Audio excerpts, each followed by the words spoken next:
بسم اللہ الرحمن الرحیم اعوذ باللہ من الشیطان الرجیم ولا تلبسوا الحق بالباطل وتکتموا الحق وانتم تعلمون۔ یہ سبق نمبر 93 ہے اور آیت نمبر 42۔ اس سبق کا عنوان ہے کہ دین کے اندر تلبیس اور کتمان، یعنی دین کو خلط ملط کرنا اور دین کے اندر کتمان یہ منع ہے۔ پہلی آیت کے اندر جیسے کہ ضلال کا ذکر تھا، تو اس آیت میں اضلال کا ذکر ہے، یعنی لوگوں کو گمراہ کرنا ناجائز ہے، اور ان امور کا ذکر ہے جن سے دین مٹتا ہے۔ پہلی آیت میں تھا وَلَا تَكُونُوا أَوَّلَ كَافِرٍ کہ کفر نہ کیجیے، اور وَلَا تَشْتَرُوا بِآيَاتِي کہ میری آیات کے عوض میں دنیا کو نہ پسند کیا جائے، جس سے دین مٹتا ہے اور گرتا ہے۔ اور ایسے گناہوں کا ذکر تھا جو لازمی گناہ انسان کے ذاتی گناہ ہے، کفر ہو گیا، اشتراء آیات ہو گیا۔ تو اب وَلَا تَلْبِسُوا کی آیت میں ان گناہوں کا ذکر ہے کہ جن گناہوں کا تعلق دوسروں کے ساتھ ہے، متعدی بیماری ہے، یعنی دوسرے انسان کو گمراہ کرنا اور دین سے دور کرنا۔ تو ماقبل میں گویا کہ ضلال کا ذکر تھا، گمراہی، اور یہاں اضلال کا ذکر ہے، یعنی دوسروں کو گمراہ کیا جانا۔ تو یہود کے اندر یہ خرابی تھی کہ وہ خود بھی بدعمل اور بد کردار تھے اور دوسروں کو بھی گمراہ کرتے تھے۔ تو ان کا نمونہ اس وقت جو ہے نا وہ علماء سو ہے، وہ علماء جو اپنے علم پر عمل نہیں کرتے۔ علم قرآن و حدیث کا ہے، لیکن دنیا کی وجہ سے اور دنیا کے مرتبے کی وجہ سے یا کسی اور وجہ سے جو دین کے اندر عمل میں سست اور کوتاہ ہے اور دین کو چھپاتے ہیں، تلبیس کرتے ہیں۔ تو دو باتوں کا ذکر ہے، لا تلبسوا الحق بالباطل کہ حق کو باطل کے ساتھ نہ ملائیں، گڑبڑ نہ کریں، اور حق کو نہ چھپائیں۔ تو پہلی بات جو ہے، چونکہ علماء کے پاس جو لوگ آتے ہیں دین سیکھنے کے لیے، تو وہ دو قسم کے، ایک جو ہے نا وہ طالب علم ہوتے ہیں یا کم علم والے لوگ ہیں، جن کے پاس کچھ معلومات، کچھ سکول پڑھا ہوا ہے یا کچھ اس نے تعلیمہ حاصل کی ہوئی ہے، مکمل قرآن و حدیث کے وہ ماہر نہیں ہیں، لیکن کچھ عربی اور کچھ گرامر وغیرہ پڑھے ہوئے، تو ان کو گمراہ کرنے کا طریقہ یہ ہے کہ تلبیس الحق بالباطل کرتے ہیں۔ آیات کے اندر ایسی کوئی تعویل یا اس طرح شبہ یا اعتراض کر دیتے ہیں کہ ان کو وہ جو غلط مطلب ہے صحیح مطلب سے ذہن پھیر کر ذہن کے اندر غلط مطلب ڈالا جاتا ہے۔ کوئی ایک حدیث آ گئی تو اس کے مقابلے میں کسی اور کی تشریح ذکر کر دی، کسی فقیہ کا قول ذکر کر دیا، یا آیت کو معنی تبدیل کر کے بتا دیا، یا اس میں کوئی آگے پیچھے اس طرح کا مطلب اور ترجمہ ذکر کرتے ہیں جو غلط بات کا اس بات کی طرف لے جاتا ہے۔ تو ان کے گمراہ کرنے کا طریقہ ہے لا تلبسوا الحق بالباطل میں ذکر ہے کہ تلبیس الحق بالباطل۔ دوسرے نمبر پر ان پڑھ عوام آدمی سادے ہیں جو قرآن و حدیث سے یا ان کے پاس علم نہیں ہے، نہ دینی نہ دنیاوی علم ہے، تو ان کو تو بات بتاتے ہی نہیں، حق بات ان سے چھپاتے ہیں کہ آپ عوام ہیں، یہ باریک مسئلے مسائل کو آپ نہ چھیڑیں۔ تو وَتَكْتُمُ الْحَقَّ میں عوام کو گمراہ کرنے کا ذکر ہے۔ وَأَنْتُمْ تَعْلَمُونَ کے اوپر زجر ہے کہ تم اہل علم ہو کر قرآن و حدیث کو سمجھ کر اور پھر لوگوں کو گمراہ کرتے ہو اور ان کو عوام کو بھی ان سے دین چھپاتے ہو، تو اس پر زجر ہے۔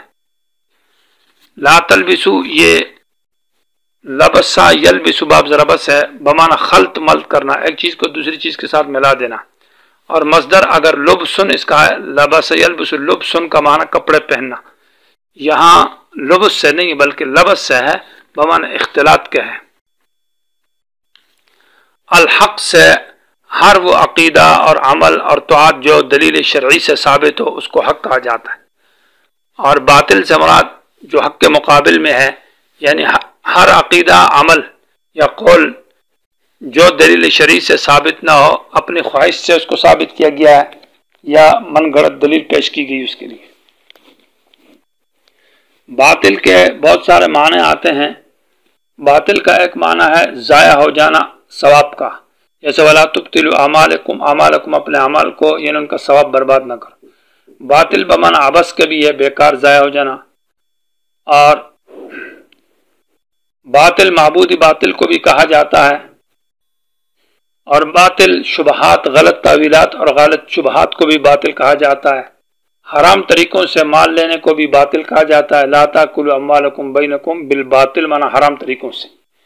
یہاں باطل حق کے مقابلے میں آیا ہے تو باطل کا معنی ہوگا کہ جو چیز یعنی قرآن و حدیث کا جو عقیدہ ہے یا عمل ہے وہ دلیل شرعی سے ثابت نہیں ہے، قرآن سے اور حدیث سے، تو وہ باطل ہے جو حق کے مقابلے میں ہے.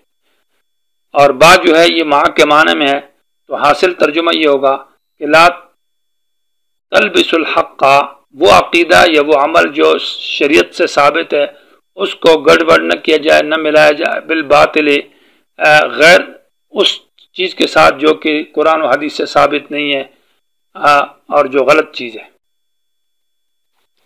باطل کے اور حق کے یہاں پر کئی مصداق ہیں. پہلا مصداق جو ہے حق سے مراد سچ ہے اور باطل سے اس کے مقابلے میں جھوٹ ہوگا. معنی یہ کہ سچ کو جھوٹ کے ساتھ نہ ملائیں. ایک بات سچی ہے اور اس کے مقابلے میں اس کے ساتھ جھوٹ ملا کر اس کو گول مول کر کے پیش کیا جائے تو ایسا نہ کریں. اسی طرح حق سے مراد کتاب اللہ ہے، اللہ کی کتاب ہے، اور باطل سے مراد اس کی تعویل اور اس کی تغییر اور تبدیل ہے. تو لا تلبس الحق کا معنی قرآن کو معنی مت حق کو مت ملائیں بالباطل معنی اس کی تحریف اور تعویلات نہ کریں. یا حق سے مراد تورات ہے اور باطل سے مراد نبی علیہ السلام کی صفات کی تبدیلی ہے.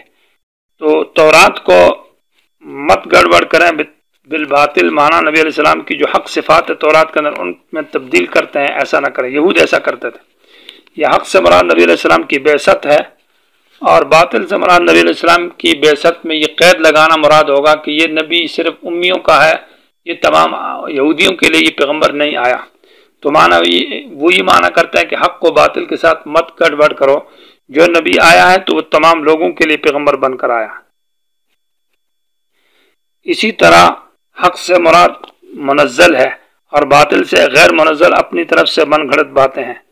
معنی یہ ہوگا جو دلیل منزلہ ہے قرآن و حدیث ہے اس کی بات کو باطل چیزوں کے ساتھ تبدیل نہ کیا جائے. یا بات با میں بالباطل کے اندر با سبب کے لیے ہے. معنی یہ حق بات کے اندر باطل شبہات اور تعویلات کر کے اس کو رد و بدل نہ کیا جائے. اس کی مثال یہ ہے کہ کافی کلینی یعقوب کلینی کی کتاب ہے، اس کے اندر لکھا ہوا ہے کہ فبدل الذین ظلموا قولا کی جگہ لکھا ہے فبدل الذین ظلموا آل محمد حق آل محمد. یا اسی طرح لکھا ہوا ہے الخطاب الفصل کے اندر کہ وَإِذَا قِيلَ لَهُمْ آمِنُوا بِمَا أَنزَلَ اللَّهُ أَيْ فِي عَلِيٍّ. تو اس طرح کی عبارت لکھی ہے. اور اس طرح وَكَذَلِكَ جَعَلْنَاكُمْ أُمَّةً وَسَطًا تو امتن کو دوسرے لفظ کو ائمتن کر کے پڑھا ہے. تو ائمتن جو ہے اس کے امام مراد ہے. اور وَلْتَكُمْ مِنْكُمْ أُمَّةٌ تو امتن کی جگہ ائمتن لکھا ہے. تو یہ گویا کہ تحریف اور تبدیل ہوگی.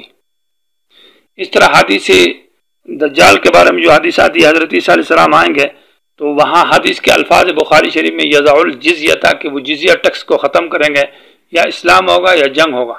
تو وہاں جیم کے نیچے انہوں نے جیم کے نیچے نقطے کو ہٹا کر اور جزیتن میں جو یا ہے اس کو با سے بدل کر تو وہ یضع الحرب کا لفظ لگایا ہے کہ وہ جنگ کو ختم کریں گے.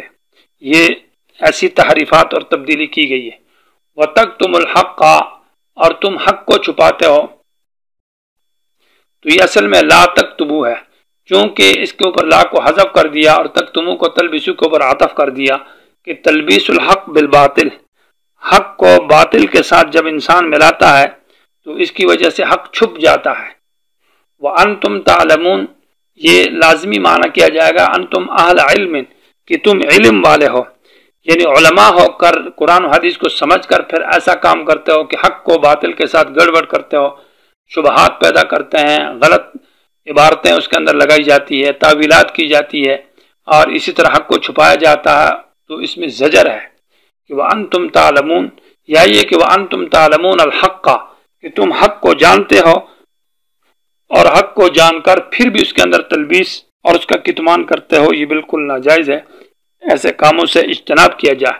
گویا کہ ان امور کا ذکر ہے کہ لا تکونوا اول کافرین ولا تشتروا ولا تلبسوا الحق لا تکتموا الحق، جن امور کی وجہ سے دین گرتا ہے، مٹ جاتا ہے، امور ہادمہ للدین، منہدم جو دین کو گرا دیتے ہیں، ان چیزوں سے بچا جائے اور امور مقویہ للدین پر عمل کیا جائے. جو کہ بعد میں آ رہے ہیں واقیم الصلاۃ، تو دین قائم رہے گا اور خلافت برقرار رہے گی۔